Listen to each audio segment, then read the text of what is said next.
नमस्कार. Global online मराठीमध्ये आपल्या सर्वांचं स्वागत आहे. आजच्या व्हिडिओमध्ये आपण Mumbai university and BAMU PET 2021साठी रिसर्च मेथोडॉलॉजी टॉपिकवरती प्रॅक्टिस क्वेश्चन पार्ट 6 बघणार आहोत. आजच्या पार्टमध्ये देखील 10 क्वेश्चन्स आहेत, त्याची प्रॅक्टिस करूया आपण.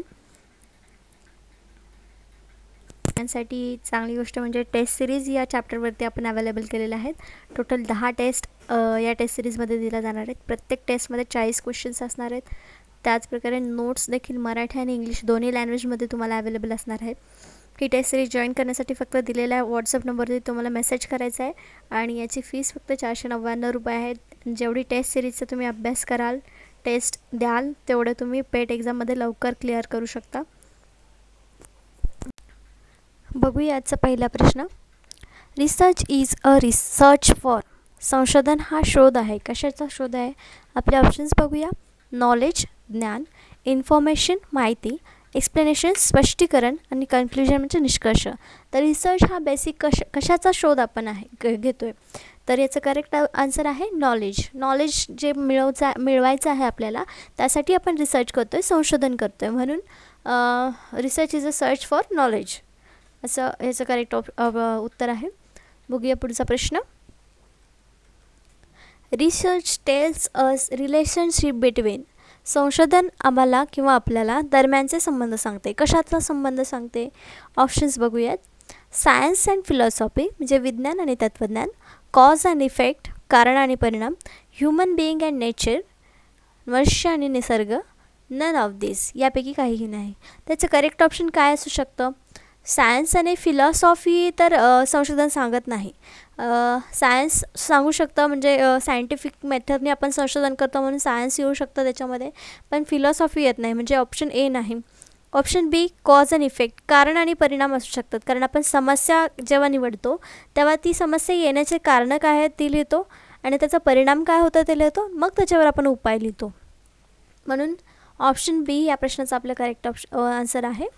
कॉज अँड इफेक्ट कारण आणि परिणाम संशोधन दरम्यानचे संबंध दर्शवतात. पुढचा प्रश्न. In a scientific research subject to be belief must be checked against.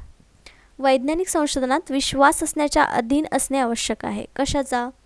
Options बघूयात. प्रॅक्टिसेबिलिटी व्यावहारिकता, ॲप्लिकेबिलिटी लागू, ऑब्जेक्टिव्ह रिॲलिटी म्हणजे वस्तुस्थिती. ए आणि बी. याचं करेक्ट ऑप्शन काय असणार आहे? सी ऑब्जेक्टिव्ह रिॲलिटी म्हणजे संशोधन जे काय आहे ते वस्तुस्थितीवर निर्माण केलेलं असतं किंवा संशोधन जे आहे ते वस्तुस्थितीवर असेल तरच ते उपयोगात म्हणजे येऊ शकतं किंवा लोकांपर्यंत पोहोचू शकतं. म्हणून याचं करेक्ट ऑप्शन सी आहे. पुढचा प्रश्न. Research in a field of family planning is. कुटुंब नियोजन क्षेत्रात संशोधन हे आहे म्हणजे एखादं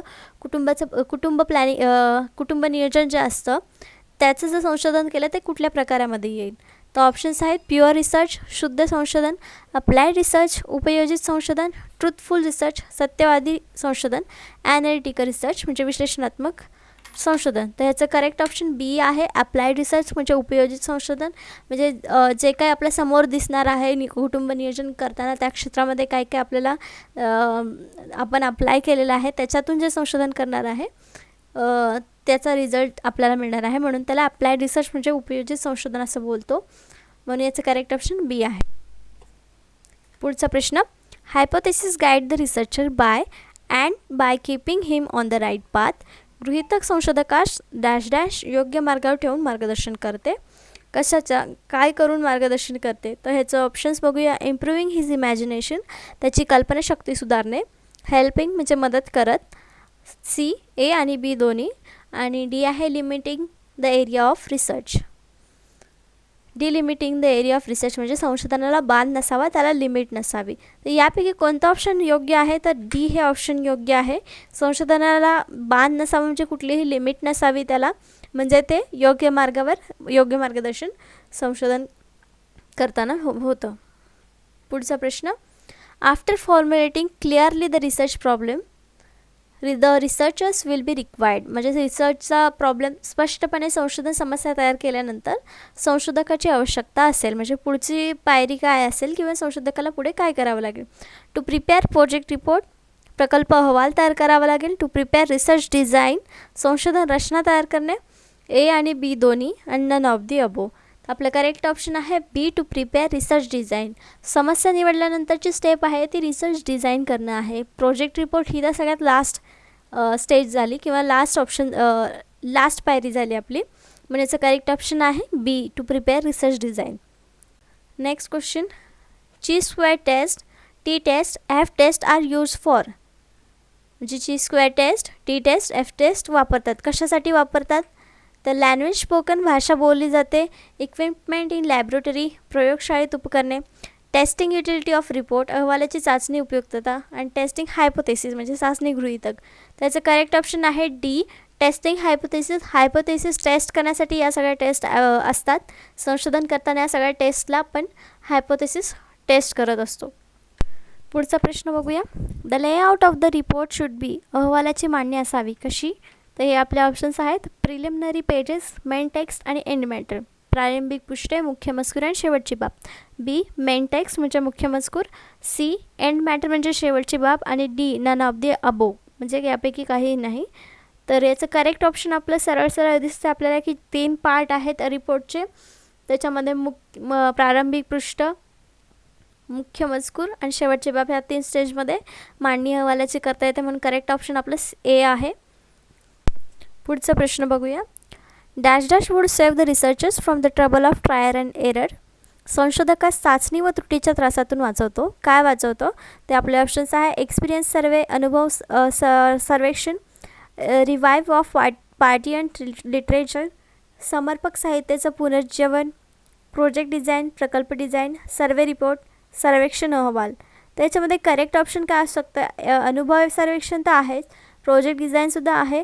पण ट्रायल आणि एररमधून वाचवण्यासाठी आपल्याला एकच दिसतं की रिव्ह्यू ऑफ लिटरेचर जे करतो आपण म्हणजे समर्पक साहित्याचं पुनर्जीवन जे करतो ते इथे उपयोगी पडतं. म्हणून आपलं करेक्ट ऑप्शन काय येणार आहे? बी. बघूया पुढचा प्रश्न. Interdependent variables which may affect the dependent variable are term as. परस्परावर व्हेरिएबल्स जे अवलंबलेल्या व्हेरिएबलवर परिणाम करू शकतात त्यांना आपण म्हणू शकतो. काय म्हणू शकतो? एक्सटर्नस व्हेरिएबल बाह्य चल, होमोजेनस व्हेरिएबल्स एकसंध चल, हेट्रोजेनस व्हेरिएबल्स विषम व्हेरिएबल्स आणि नन ऑफ दिस म्हणजे यापैकी काहीही नाही. त्याचं करेक्ट ऑप्शन काय असणार आहे? तर एक्सटर्नस व्हेरिएबल्स म्हणजे बाह्य चल जे आहेत ते एक अवलंबलेल्या व्हेरिएबलवर परिणाम करू शकतात. म्हणून करेक्ट ऑप्शन आहे ए एक्सटर्नस व्हेरिएबल्स. रिसर्च मेथडसोबतच महाराष्ट्र सेट 2021 ची प्रिपरेशन करणाऱ्या स्टुडंटसाठी टेस्ट सिरीज अवेलेबल केलेल्या आहेत. टेस्ट सिरीजमध्ये फुल सिलेबस नोट्स तुम्हाला मराठी लँग्वेजमध्ये उपलब्ध होणार आहेत. टेस्ट सिरीजमध्ये टोटल एकूण 60 टेस्ट असणार आहेत, ज्या पर युनिटवर 2 टेस्ट अशा 20 आणि मागील वर्षांचे प्रश्न असे 10 टेस्ट, फुल सिलेबसवर 30 टेस्ट अशा टोटल 60 टेस्ट या टेस्ट सिरीजमध्ये मिळणार आहे. ही टेस्ट सिरीज जॉईन केल्यानंतर तुम्हाला येणाऱ्या सेट एक्झामपर्यंत चांगला सराव झाल्यामुळे पेपरमध्ये चांगलं यश मिळणार आहे. हा कोर्स जॉईन करण्यासाठी फक्त तुम्हाला दिलेल्या व्हॉट्सअप नंबरवरती मेसेज करायचा आहे. व्हॉट्सअपवर जो ग्रुप असेल तो पूर्णपणे पेड ग्रुप असेल. याची फीस असणार आहे 1499. तुम्हाला या टेस्ट सिरीजमध्ये जर डिस्काउंट मिळवायचं असेल तर तुम्ही आमचं अँड्रॉईड ॲप्लिकेशन डाउनलोड करू शकता. ग्लोबल ऑनलाईन युनिव्हर्सिटी नावाचं अँड्रॉईड ॲप्लिकेशन डाउनलोड केल्यानंतर महाराष्ट्र सेट ही कॅटेगरी सेट ओपन करायची आणि त्याच्यामध्ये मग तुम्हाला टेस्ट सिरीज सबस्क्राईब करायची आहे. त्याची फीस 999 रुपये आहे. तर ही टेस्ट आजच जॉईन करा. धन्यवाद.